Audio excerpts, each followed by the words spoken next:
Hi all, I'm Shyam. I have Tejaswi and Kishan with me. Hi Um, guys. for those of you who don't know Tejaswi, he's a very close friend of mine from college, and he is doing his PhD in cryptocurrencies and assorted technologies in Switzerland. We are very lucky to have him with us, and today he's going to be talking to us about NFTs. It is something of the topic du jour, and it has taken the world by storm, with some NFTs selling at $69 million, and so on and so forth. So Tejasvi, can you give us a brief intro for like a complete newbie, right? Supposing I don't know what a Bitcoin is, just explain to me what an NFT is. Yeah, that's going to be a little bit hard, but let's try to do that though. Let's give an analogy from the real world in some sense. So let's say you have a very famous painting, say the Mona Lisa or something, and everybody at some level understands that it's valuable because it's been valuable forever. There's a story built around it. It's in a museum. It has so much security. For whatever reason, it's considered to be valuable. But when somebody owns the Mona Lisa, they don't really keep the painting in their house, right? So it's too dangerous. It could get destroyed. It could get stolen or whatever it is. So what they do is they get somebody to kind of write them a receipt saying that, hey, this person, so Shyam owns Mona Lisa, and this is a receipt, and the receipt is signed by the Louvre, the government of Paris or France, and the government of India, and RBI. A whole bunch of people kind of sign this receipt and kind of make it into a frame and kind of give it to you. So they say that this receipt is yours. It tells you that you own Mona Lisa. You can give it to somebody else. You can sell it to somebody else if you want, and that's it. That's your NFT in some sense. An NFT is a receipt that you have bought something valuable, which mostly stays somewhere else. You typically don't own the concept or the thing in your own house with your own hands. It's somewhere else. It's kind of kept in somebody else's possession, but you have the receipt that says that you own it and you can transfer it to somebody else. So what good is the receipt? Because the same receipt can be given to like 100 different people, right? If the same receipt can be given to 100 different people, the receipt is meaningless immediately. Yes. Yeah. So we assume with a lot of trust that the curator of the Louvre or the guy who sells you the auction thing at Christie's or Sotheby's or the RBI or whoever is involved in the process of creating the receipt, they will somehow respect the idea that this receipt cannot be duplicated or copied multiple times. And there is only one such receipt which is held by one individual. It's kind of their job to do this. And once they do this properly, and hopefully they'll do it properly, or at least the owner of the asset hopes that they will do it properly, the owner of the asset will feel some comfort in the idea that they own the claim to the asset in some sense.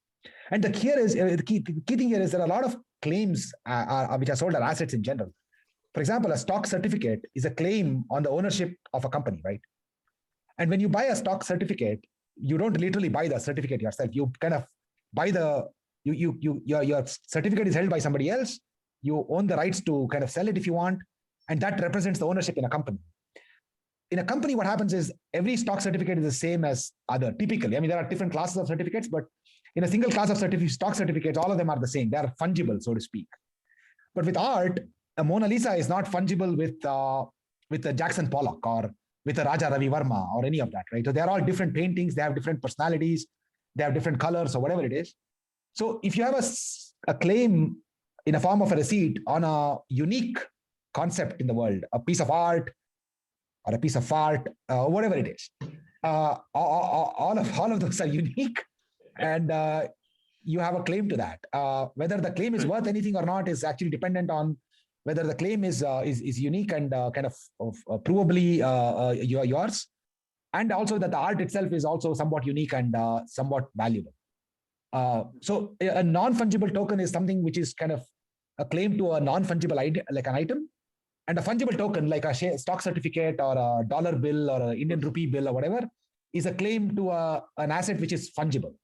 A rupee, for example, is a claim on the debt of the Indian government, for example, which is fungible because a debt of 100 rupees given to India today or 100 rupees given to India tomorrow might be the same value in some sense. So that's the gist of what an NFT is. Of course, the implementation of how it's done, whether it has to be on a blockchain, so to speak, whether it can be done by Infosys on their central database, whether it can be done in any sort of implementation system, it's on Amazon Cloud or Google Cloud. Where is this database of ownership? Those are all, I would say, implementation issues. And sadly, somehow the implementation fad of it being on a blockchain has elevated this receipt from what it was, which is just a receipt, to something which is more exotic right now, which is kind of an unfortunate thing because the concept itself is fairly pedestrian, if you will. But just that it is implemented in a more novel technology right now makes it kind of fascinating. It's like, think of it this way. Let's say there was an old piece of kind of an idea, like say maps or something. And let's say the maps moved from the physical paper to like your phone. And suddenly the idea of maps is now multiplied by 1000x in some sense in terms of value. Is it really worth it? I don't know. It's a different technology that's implementing the same concept. And that gives it some value in this case. Don't ask me why. Right. So that's something that struck me as crazy when I first started reading about it, because in the physical world, even though you said, a Mona Lisa, somebody just gives me a certificate. I get that. I get the reason why you wouldn't want to hang a Mona Lisa on your house, but if I wanted to, I could. Right? If I was like a Russian billionaire, right, I would want the Mona Lisa hanging on my wall because I have like 20 security guards, guarding it with machine guns. So, I would want to do that, and I can do that. But with NFT, but that's not always the case, right? For example, there is the very famous mural called The Last Supper, which is painted on some cathedral in Milan, or on some stone on a cathedral. That's literally unmovable. You can't actually physically, even if you own it, so to speak, you can't really own it. Right. So you could think of these NFTs as something like that, where the ownership is yours. You can carry the ownership with you when you walk around because it's in your pocket as a receipt. Right. But the art itself is almost unmovable because it's in some other place, embedded in some other implementation. In the Last Supper's case, the implementation is paint on a rock. In an NFT case, the implementation is a random string on a random computer database replicated across the world in, whatever, thousands of nodes or whatever. Yeah. So but then, go ahead, Dakesh. Yeah. Okay.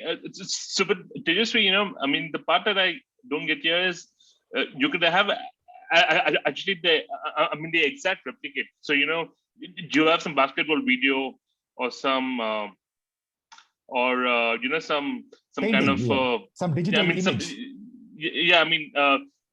Like anything, right? So you could have some like a dunk or something, which is the exact replica, which is online, which is the same thing from the original, from the NBA or like one of the from an original, poster. Yeah. And you could still have the same thing on on an NFT, like auctioned off for, like quite a bit of value. Yeah, true that. So it's similar to, like, for example, you have cover versions of songs, right? Like David Bowie sung "The Man Who Sold the World," but then Nirvana covered it. And which song is better? Which song is worse? It's hard to say. Also, you can go to the Louvre Museum in Paris, and if you go to their merchandise shop or exit shop or whatever it is, they will sell you multiple copies of Mona Lisa for like €5 or whatever. Yeah, you can buy those and hang them. No, but it's different because, in the sense that it's one original piece. So you have one original and then all are copies. So one has the value. It's a copy. It's a copy because somebody told you which is the original, which is the copy. Most people themselves cannot really make out which is the original, which is the copy. If the copy is good enough, you would not be able to tell which is the original unless you are an expert or you have like some sort of a chemical test or whatever, which can be done. Which I don't think anybody will let you do a test on Mona Lisa either, for example. I don't think anybody can do a chemical test on the Mona Lisa right now. It's out of question almost. So ideally, you have to just trust the Louvre curator to tell you that this is the original, my friend, and this is the copy. So the original costs whatever, $500 million. The copy costs 500 million, nothing. There was actually a movie called National Treasure. Of course, yeah. Nicolas Cage. I actually like it quite a bit, by the way. When they see the Declaration of Independence. Yeah, they have a map in the back. And the gift shop, yeah. So it kind of reminds me of that. So it's exactly Because that. It's exactly that, because they cannot make out what is the original. Who knows what's the original, right? In this case, you trust the curator to know that.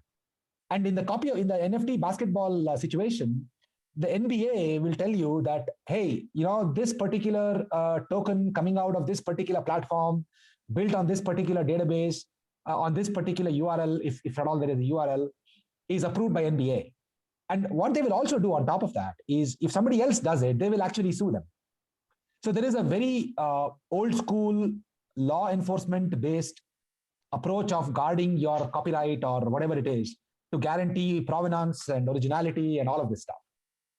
As I told you, this has all been happening for many years now. It's not a new thing at all. So that's one of the reasons why I had a tough time understanding this. In fact, my Twitter feed at that point was half just poking fun and making fun of this nonsense.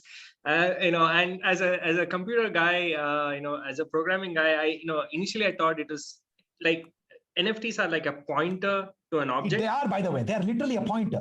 Yeah. So you're buying the pointer and you're thinking, no, I am like the sole owner of this object. No, you're not. You own the pointer, right? Yeah. So actually, it's even worse in some case, because sometimes it's a pointer to a pointer. Right. So I'll tell you why that is actually kind of fascinating now that you go down the pointer rabbit hole.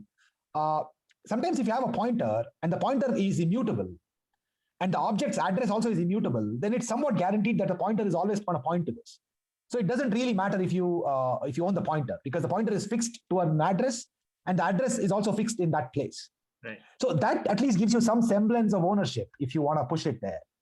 But if you have a pointer to a pointer or a pointer to a pointer to a pointer, and one of them is actually not immutable, which actually mutable, it can be changed, then all bets are off. It can be changed by the guy who owns the land or the guy who owns the country or whatever it is on which the pointer is, kind of resting on.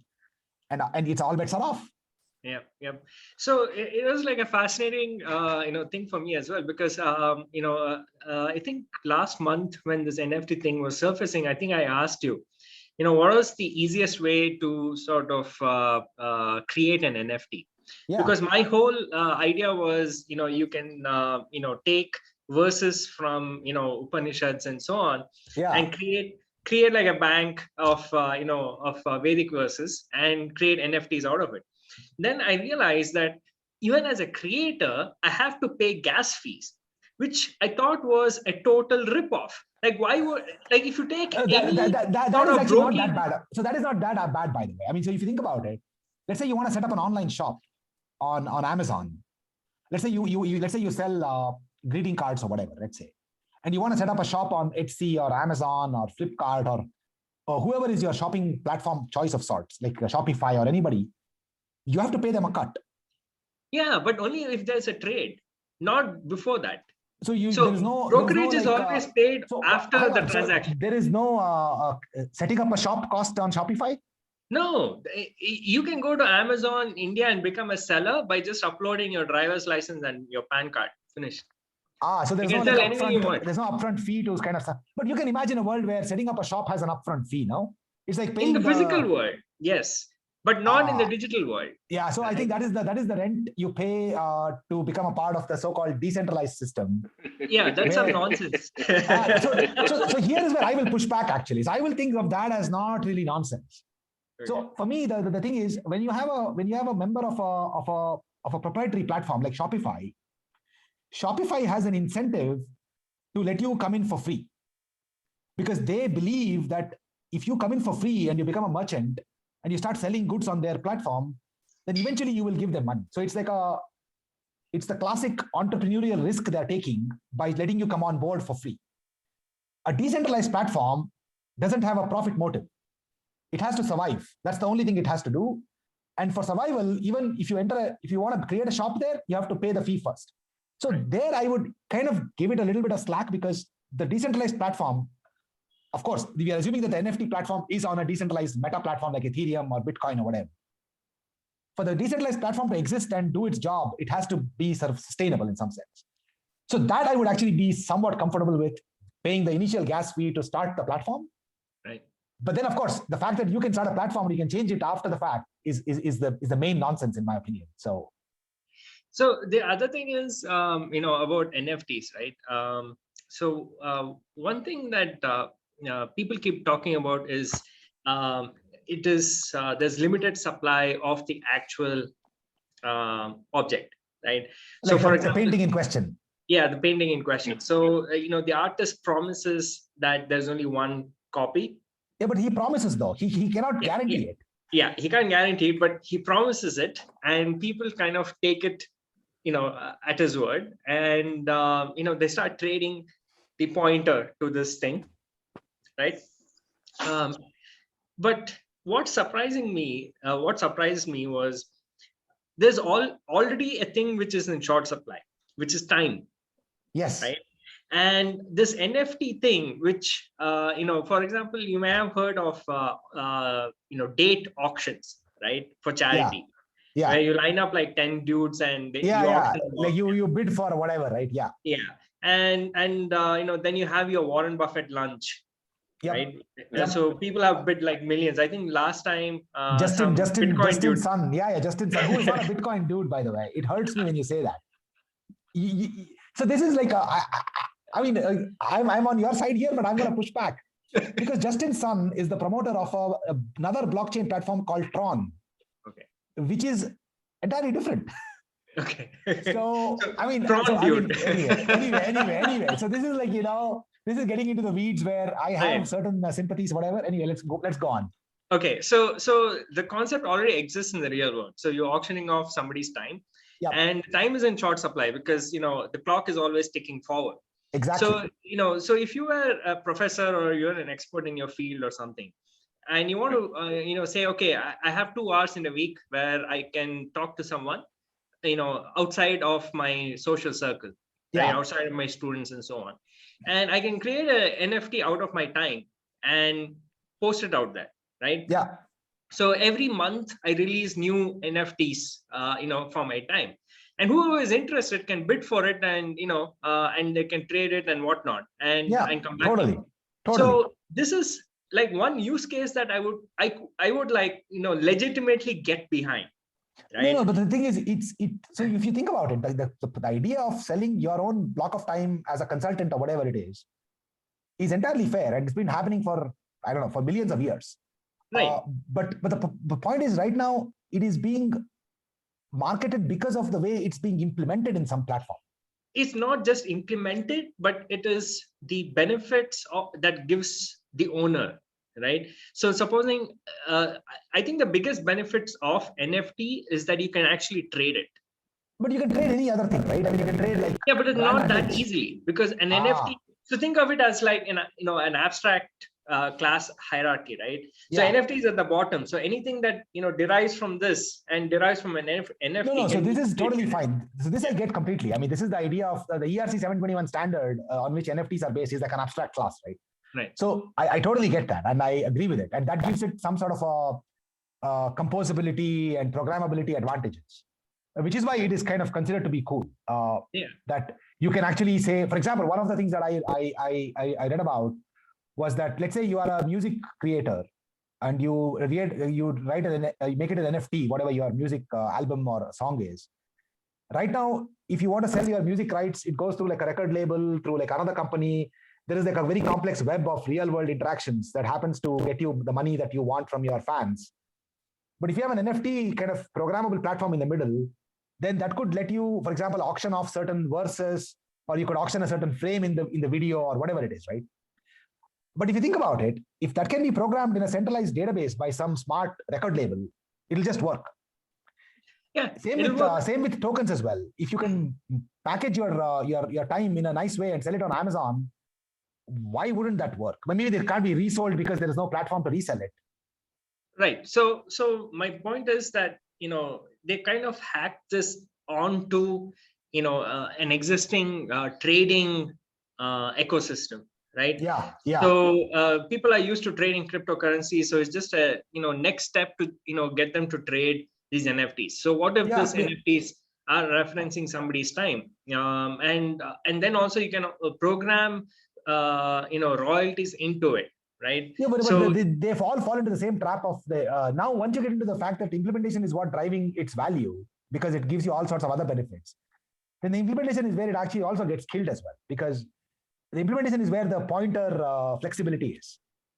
So it kind of cuts both ways. So if you want to implement it this way, where you want to give programmability to it, you have to go all in and make it completely immutable, which is, the Bitcoin way of doing it, where it brought money online and made it so rigid and so flexible and so inflexible that you can be guaranteed that it's inflexible. Here, you are kind of in the middle of nowhere, where you want the programmability, but you're not giving it the immutability. So we hope that it's immutable based on the trust on people.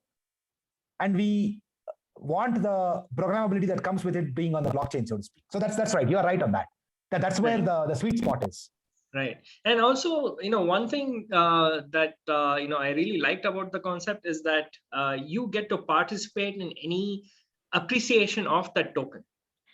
So you can say, I want 10% of the future price, right? Yep. And it gets kicked back to you. So, as somebody, if you're a professor and you want to sell your time, right?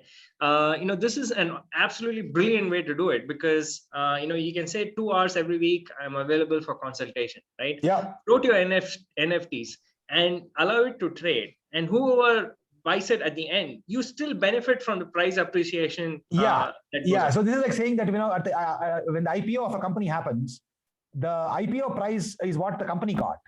But if the company stock moons after that, that price is lost on the company essentially. Yeah. So that's kind of, you can accrue the benefits of the price appreciation, which can be programmed, obviously. Yeah, that's true. I kind of see that, and I think that's one of the reasons why it's going well right now, which is that there are all these other financialization advantages, so to speak. So that makes sense. I concede there. Yes. Yeah, but unfortunately, it's being used. I mean, the most obvious use case right now is selling memes.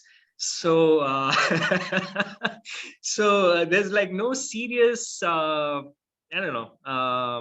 at actually delivering value, like tangible value. They're just using it to sell nonsense on the I think that it might so happen that so for example, if you think about it, for a long time, even historically speaking, Ethereum, to get into the phase where DeFi was actually serious and was not a joke, took around 4 or 5 years to a point where real financial products are being built with real financial understanding, which might actually give value to people in a fundamental way. And I think NFTs are in the phase of the ICOs of 2017. So by the time they get to 2020, which is 2023 in this world, or 22 maybe, where you might have your vision where there is a reputable NFT platform which you can assume will not screw around with the pointers, and they actually package and sell non-fungible goods which do appreciate in value because they are fundamentally appreciable in value, and the value accrues at various layers of the stack, where the creator, the initial packager or whatever, all of them can kind of partake in the profits. Right. It might happen. I would not be surprised if it happens. And at some level, I hope it happens, because I think the idea has merit. And we will see how it goes. Yeah. Fascinating. So while I have you here, Tejaswi, so I'm going to ask you about central bank digital currencies. Oh, please. And and the ability to sort of fork and maintain a fork of Ethereum. The whole thing. And swap. Those two are very different questions, by the way. No, hear me out. And swap out the the ETH requirement with the CBDC. So, you will have a clone of Ethereum, the whole infrastructure and the environment for India. And instead of using ETH, you're using India CBDC. So everything, gets paid in rupees. So everything is within this ecosystem. Is that possible? It's possible. The question is, why would you want to do that? In the sense that, hang on, let me tell you what I mean by that. The Bitcoin / Ethereum decentralized ecosystem is built that way to remove the ability of the currency to be manipulated. Yeah, when I say manipulated, I don't mean currency manipulation in the forex sense. What I mean is the property of the currency itself. So if you want the property of the currency to be actually controlled by the Reserve Bank or whatever, you can build a much simpler system with more power and more nimbleness, so to speak. Similar to UPI, for example. UPI was built literally overnight in some sense, right? I mean, of course, it was being worked for many years, but it was actually put into place when the demonetization kind of thing happened. It was put into scale and scaled, I would say almost overnight, maybe in like a span of 3-4 years. And that's a classic length of a government-based software project, I would say. 5 years is reasonable for them to accomplish something reasonable. And they did that pretty well, I would say. So coming up with a digital currency, which is a representation of the rupee in some sort of a programmable way. Currently, the rupee is, I would say, not programmable. Right. It's transferable, it's creatable, it's destroyable maybe, but it's not programmable, so to speak. So if you want a programmable rupee with all other kind of features that come with smart contracts and all that, that can be independently delivered by the central bank digital currency, which is backed by one database or a group of databases, but kind of fronted by one trusted party, which is the RBI or SEBI or whoever is the lead body for this. So here's where I kind of differ on this, right? So the reason why you need a CBDC and not a rupee is because of the mining process. So if you take the system I'm suggesting doesn't have a mining process. No, so my point is you need to keep that mining process if you're going to just clone, right? Yes. So you're going to have, you're just going to create a parallel clone of Ethereum, and you're going to, keep cloning it, right? So that it's not a complete branch. So you're basically, so tomorrow if ETH, goes to, ETH 3.0, you are going to move to ETH 3.0 as well, except. So you want all the features that come from Ethereum's soft, for example, smart contract programmable advantages or whatever innovations Ethereum does, you want that to be backwards portable to this CBDC idea. Exactly, and the problem that governments have is not with the it's not with the software stack. The problem that they have is the mining issue. So supposing I start Bitcoin mining, in Bangalore, right? So I'm basically printing currency of another entity, which in the real world is bound by laws and it's completely illegal. Like, I can't print US dollar notes sitting at home, right? But this whole Bitcoin mining process allows me to print currency. Yeah. So that's what worries them, because it allows, their citizens to print, some other currency and use it to trade within that geographic area.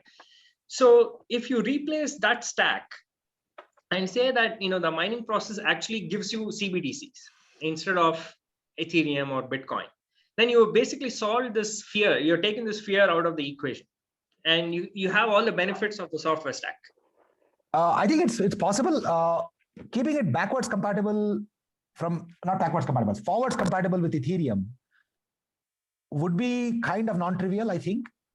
It would need a lot of work to make sure that every improvement that Ethereum does, kind of making it happen in your, let's say, India ETH or whatever it is possible, but it's not easy.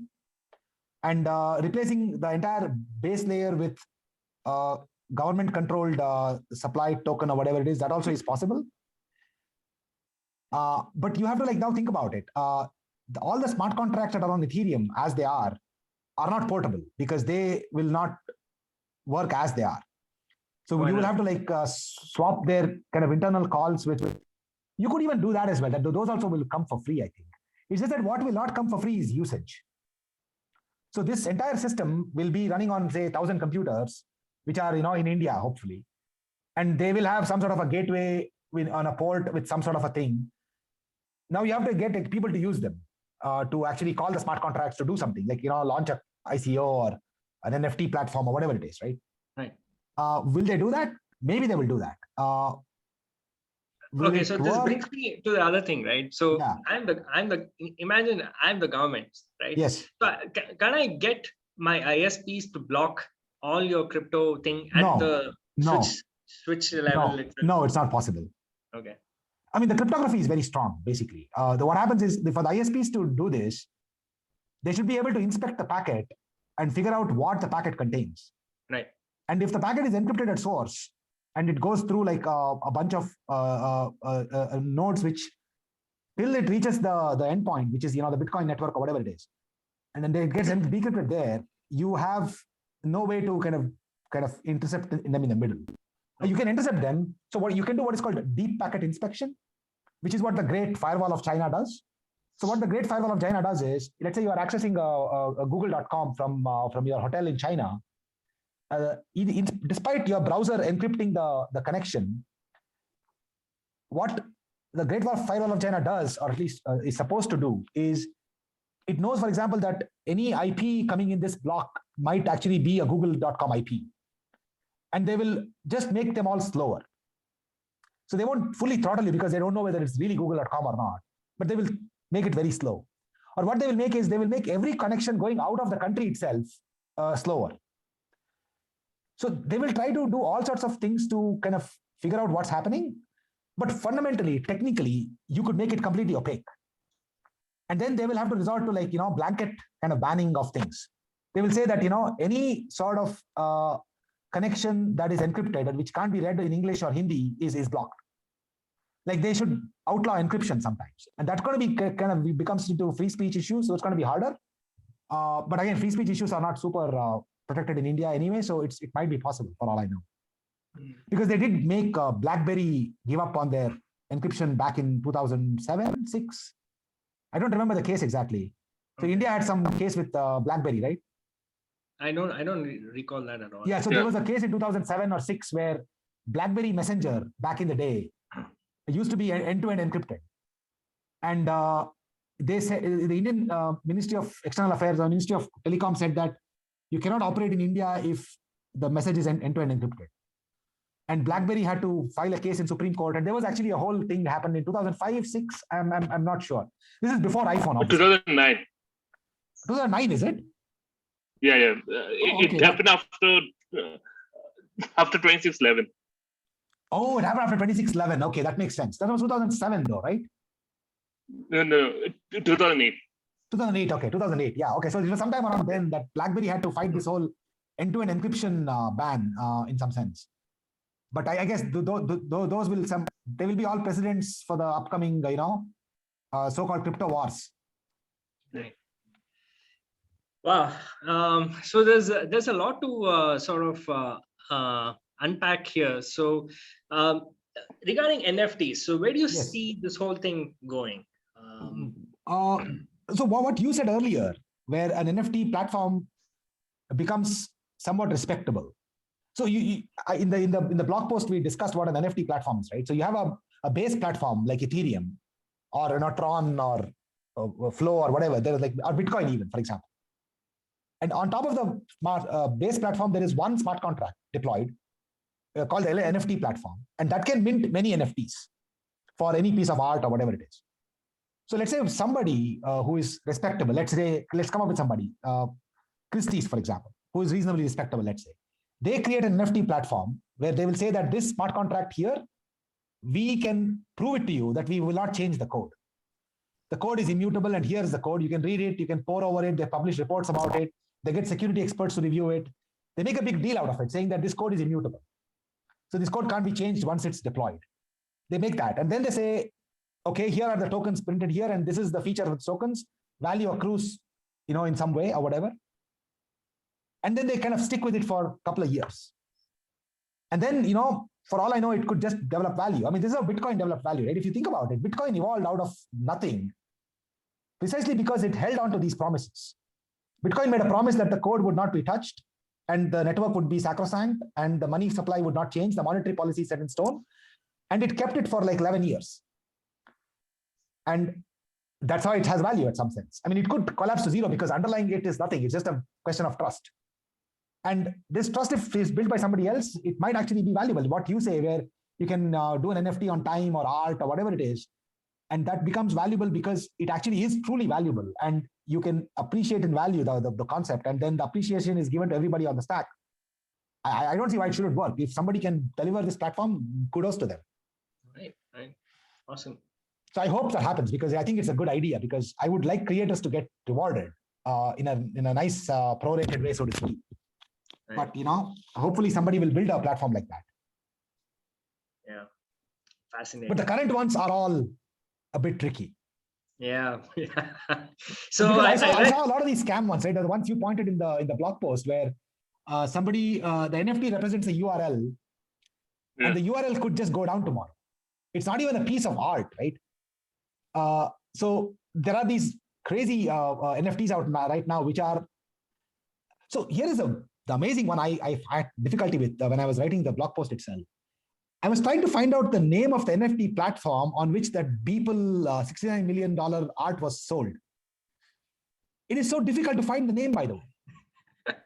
Like for me to find out who is the NFT platform who is selling this piece of art. So Google for it. It will take you at least, it takes a really sophisticated search mechanism to find it, by the way. So I had to eventually go to Christie's website, and they had a contract address there. And then you have to go to the Ethereum scanner to find the contract address. And then you have to find their source code.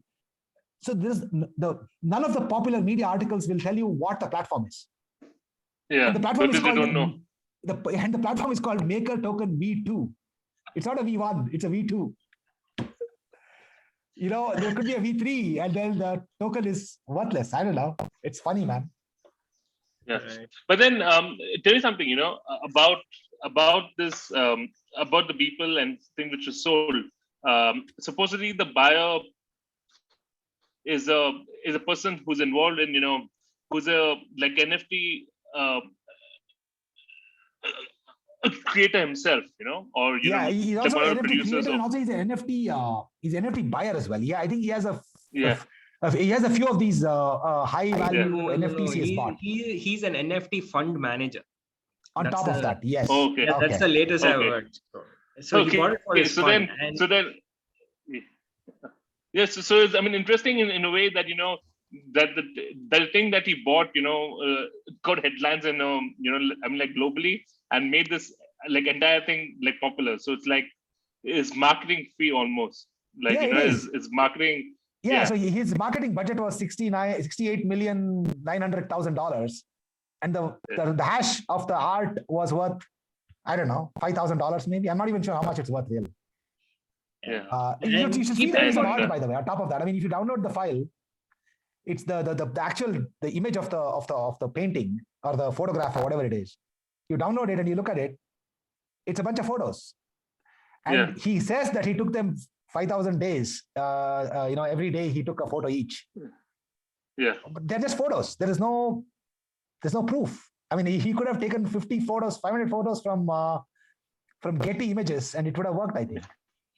And not to mention that they were all digital photos, so you can't even make sure that those photos are not copied. I know. I told you they could be taken from Getty Images. Who knows, right? And the other fascinating thing is he paid for it using Ethereum, right? But it's not on the Ethereum blockchain. Yeah, but he paid for it. Okay, and the funny thing is, this reminds me of a joke.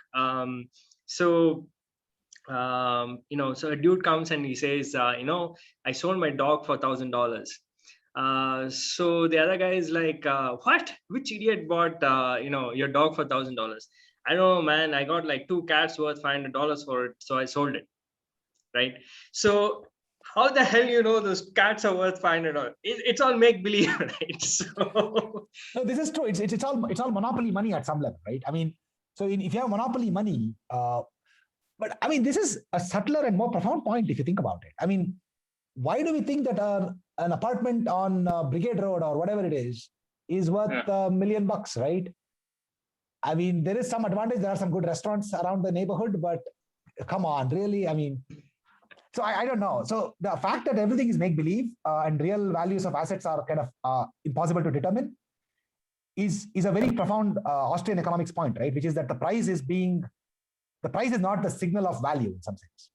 Yeah. So when prices stop being signals of value, then you don't really know the information of value is not real for you, and that's what kind of prices lose their value, and that's the end of kind of in some sense valuation.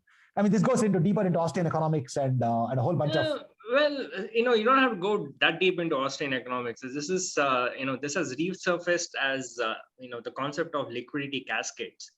So the basic idea is liquidity cascades. I forget about the guy. He's called some hedge fund manager wrote about this, right? I forget. Right. But I know what you mean, though. I read about the liquidity cascades paper. Corey Hofstein. Corey Hofstein, yes, I read the paper.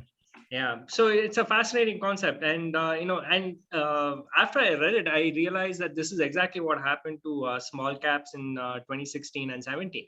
Right, you have a small float, a bunch of stocks. All it took was a few thousand crores, and it just went to the moon. And everybody thought that they were geniuses, right? And all it took was the government to impose a small tax that just triggered one small grain of salt to to drop on this heap, and everything just it's a house of cards. It's a house of cards. You tickle one of them and it just falls down.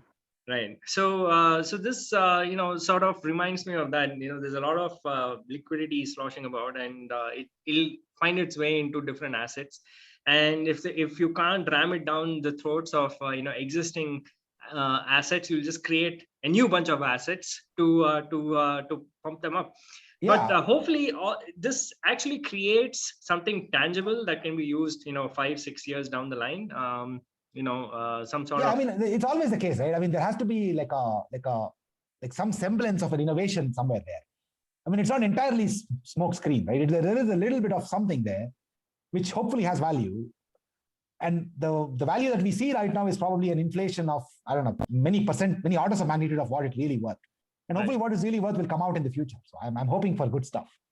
Yeah, that's awesome. This has been a great discussion, and I learned a ton from this. Kishan, to wrap this up, do you have any questions, or want to say bye? Yeah. So the other thing that I think is that you said memes and stuff, right?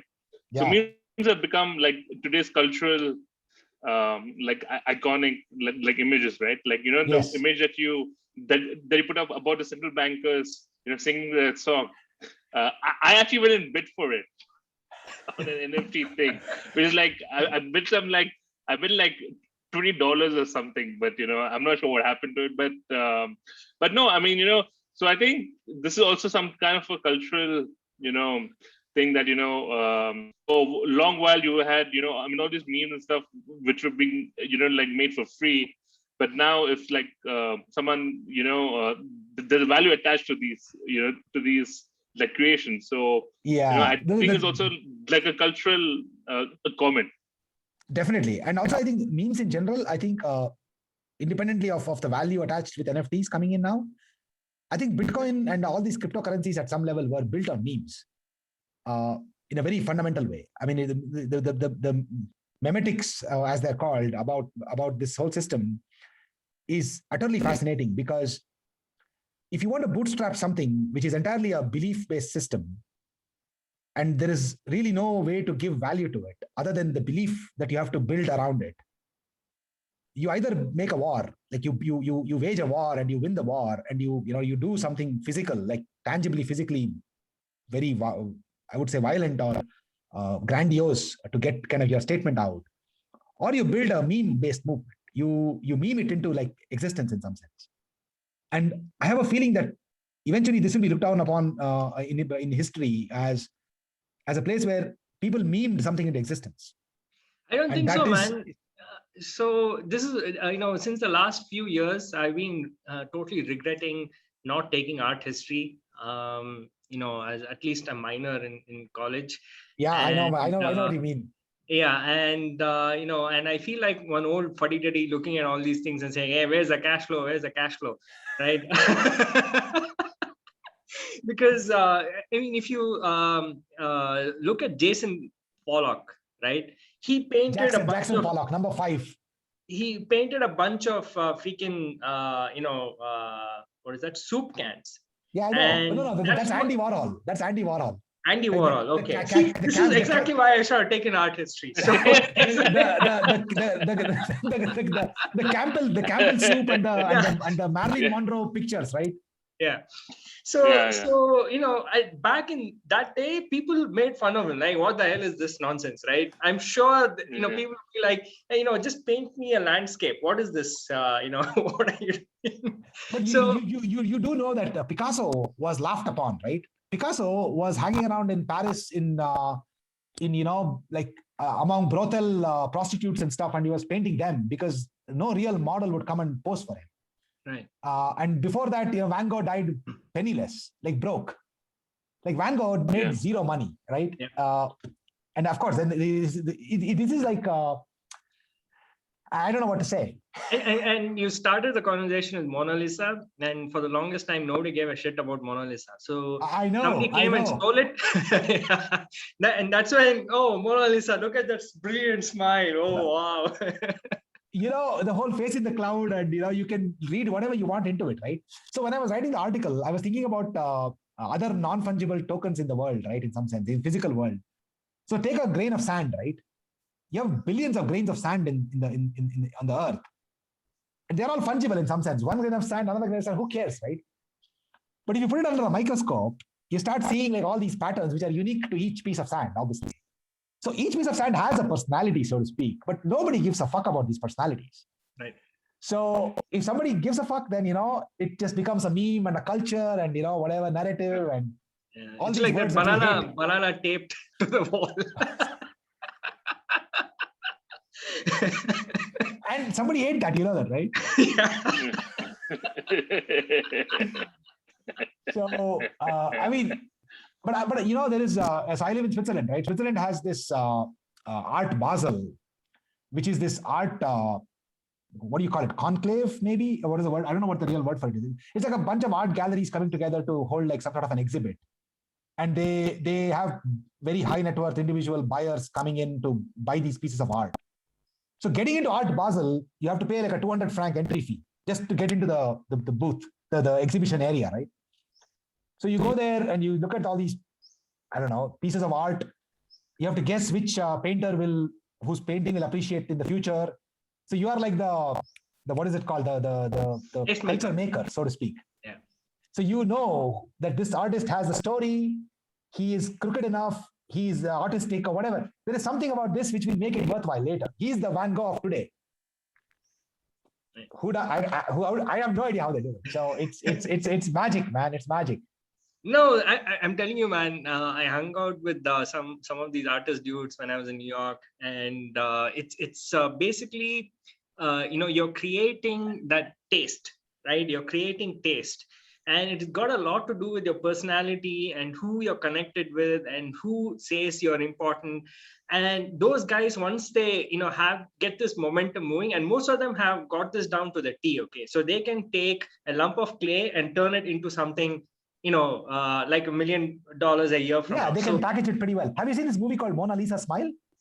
No. Oh, definitely worth watching if you're into this. Mona Lisa Smile is a story of an art history teacher who goes into this very kind of uppity school and kind of reformulates their perception of what art is, because the students have read the syllabus and they know exactly what art is. But she then comes with Jackson Pollock and Picasso and I should definitely watch this. If you're into this idea of what art appreciation is, definitely watch Mona Lisa Smile. It's a really cool movie as well. On top of being a commentary on art as well. Right. It has Julia Roberts and a bunch of other stars as well. Okay. Interesting. Yeah. It's about Mona Lisa Smile. Okay. I should watch it. All right, man. This has been an awesome session. So can't wait to do it. Again next month. And next month. We'll come up with a new take on something in cryptocurrencies. Something will happen. Yes. We will see what comes up next. March was NFTs. NFTs was March Madness. There's something in April, I'm sure. Yeah, for sure.